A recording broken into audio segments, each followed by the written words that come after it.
గురుర్బ్రహ్మా గురుర్విష్ణుః గురుదేవో మహేశ్వరః గురు సాక్షాత్ పరబ్రహ్మ తస్మై శ్రీ గురవే నమః.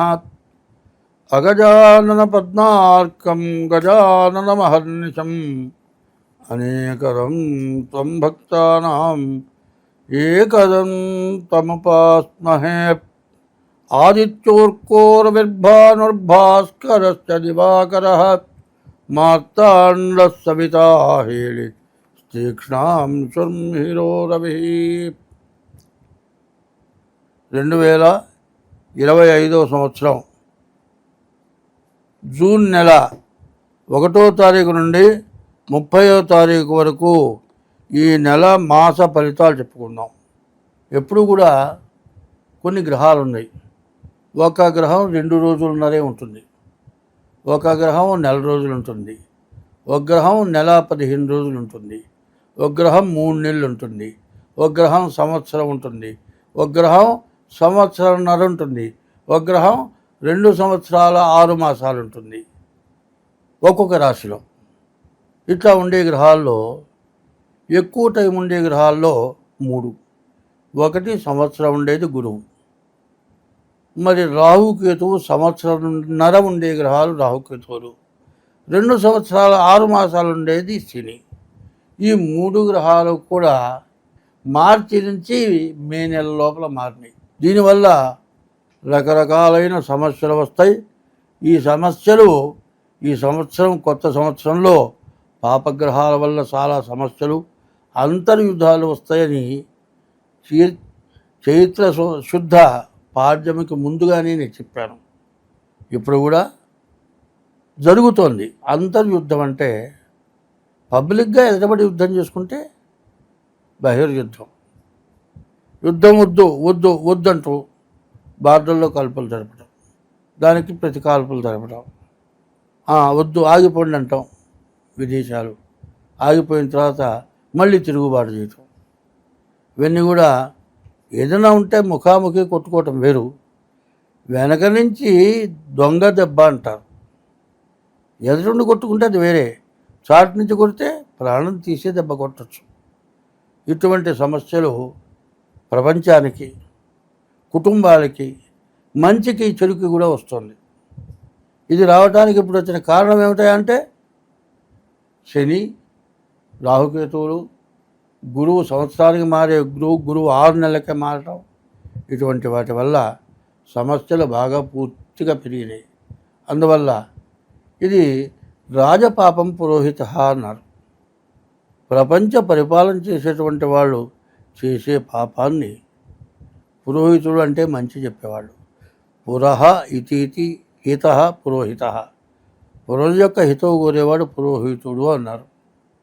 అందరూ మంచి చెప్పేవాడు కూడా పురోహితుడి కిందే లెక్క.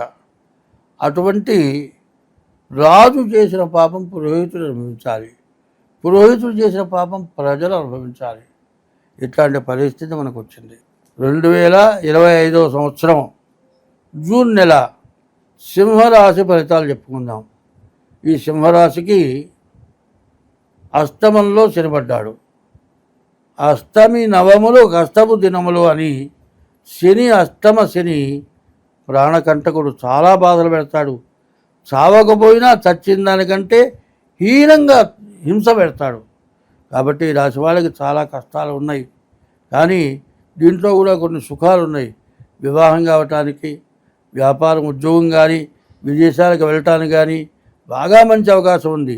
అయితే అక్కడ ఇబ్బంది పడకుండా ఉండాలి అంటే ఈ కాలసర్ప దోషం, కుజ దోషం, ఇవన్నీ కూడా ఈ రాహుకేతువుల దోషం ఇవి పోవాలి అంటే తగినటువంటి శాంతి చేసుకోవాలి. అయితే ఏమంటే శాంతి చేసుకోని చెబుతున్నావు, కొంతమంది ఫలానా గ్రహాల వరకే శాంతి అని చెబుతున్నారు. అట్లా కాదు. గోచారం 25 వంతులే, అసలు గ్రహచారం ఉంది. ఎందుకంటే శరీరం మొత్తం బాడీ బాగా కనపడుతోందండి. ఈ బాడీకి పైన తలకాయ ఉందండి. ఈ తలకాయలో ఎన్ని భాగాలు ఉన్నాయి? 7 రంధ్రాలు ఉన్నాయండి. ఈ మెడగ దగ్గర నుంచి కింద భాగంలో 2 రంధ్రాలు ఉన్నాయి. ఈ 7 రంధ్రాలు కలిగినటువంటి ఈ తలకాయ ఎటువంటిది అంటే జ్ఞాన నేత్రాలు కలిగింది.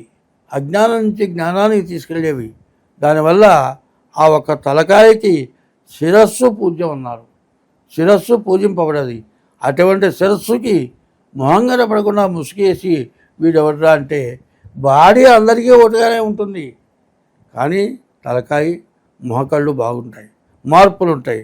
ఎందుకంటే ఇదే తలకాయ, కళ్ళు మాత్రం అరకళ్ళు, రెప్పలు అరుపుతూ ఉంటాడు, ముఖ్యం పైకి పోయి ఉంటుంది, ఆ నిమ్మకాయ పెట్టినట్టుంటుంది. ముసుగు తీస్తే కింద మంచి డ్రెస్ వేసుకున్న పిల్ల ఈ పిల్లని నేను చేసుకుంటానంటాడు. ముసుగు తీయగానే అమ్మో అంటాడు వాడు. అంటే ఆ మొహంలోనే కళబోయింది. ఏమిటి?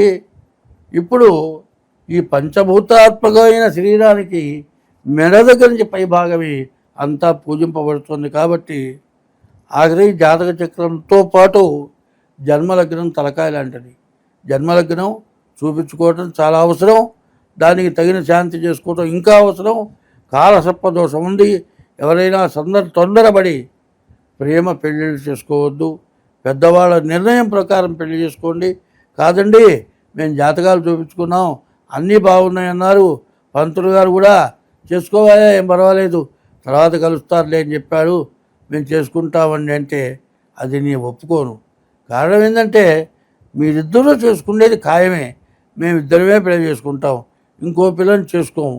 కానీ మేము బాగుండాలంట, నీ వంశం నిలబడాలన్నా మేమిద్దరమే పెళ్లి చేసుకుంటాం, ఇంకో పిల్లని పెళ్లి చేసుకోమని శాబ్ది కట్టి మరి వాళ్ళ చేత అక్షతలు వేయించుకొని పెళ్లి చేసుకుంటే ఉండే సంతోషానికిన్నో మరి వీళ్ళు చూడలేదు కదా అని దాన్ని తీసుకొని కొన్ని సుఖాలు అనుభవించి చివరికి వచ్చేప్పటికీ ఏమీ లేక ఇబ్బంది పడ్డవాళ్ళు చాలామంది ఉన్నారు.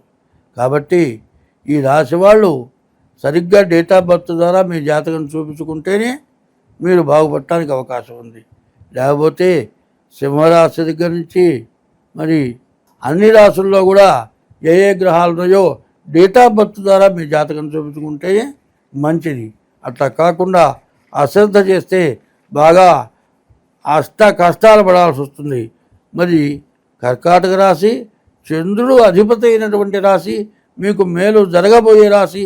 ఆ రాశి నుంచి మీరు కష్టపడకుండా ఉండాలి అనుకుంటే ముందు మీ డేట్ ఆఫ్ బర్త్ ద్వారా కానీ డేట్ ఆఫ్ బర్త్ చెప్పించుకోవాలి అంటే హస్తం సరిగా లేకపోతే మరి డేట్ ఆఫ్ బర్త్ ద్వారా కానీ మీ జాతకం పూర్తిగా చెప్పి ఆ దోషాలకి తగినటువంటి గ్రహాలకు పూజ చేయించుకుంటే మీకు ఎంతైనా మంచిదని చెప్పి చెబుతూ ఉన్నాను. అదే కాదు, ఎవరి వృత్తిలో కూడా ఈ చెప్పింది బాగా మనస్సులో పెట్టుకొని మన దగ్గర ఉన్నవాళ్ళు, మన తోటి వాళ్ళు సక్రంగా బతుకుతున్నారా, వాళ్ళు తింటున్నారా, వాళ్ళ బతకగలుగుతున్నారా ఆలోచిస్తే అడుక్కు తినేవాడు మాత్రం ఎక్కడా ఉండడు.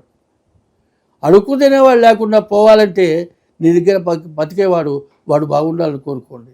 అట్లా కనుక ఉంటే అడుక్కు తినేవాడు లేకుండా పోతాడు. నేను బాగుపడ్డాను, వాడు అడుక్కు తింటున్నాడు అంటే ఏ రోజైనా కూడా వాడి గతి నిగ్గురపడుతుంది. అందరం బాగుండాలంటే వాడు చేయగ దాపకుండా బతికేట్టుగా నువ్వు చూస్తే అడుక్కు తినేవాడు అంటూ ఉన్నాడు. స్వస్తి.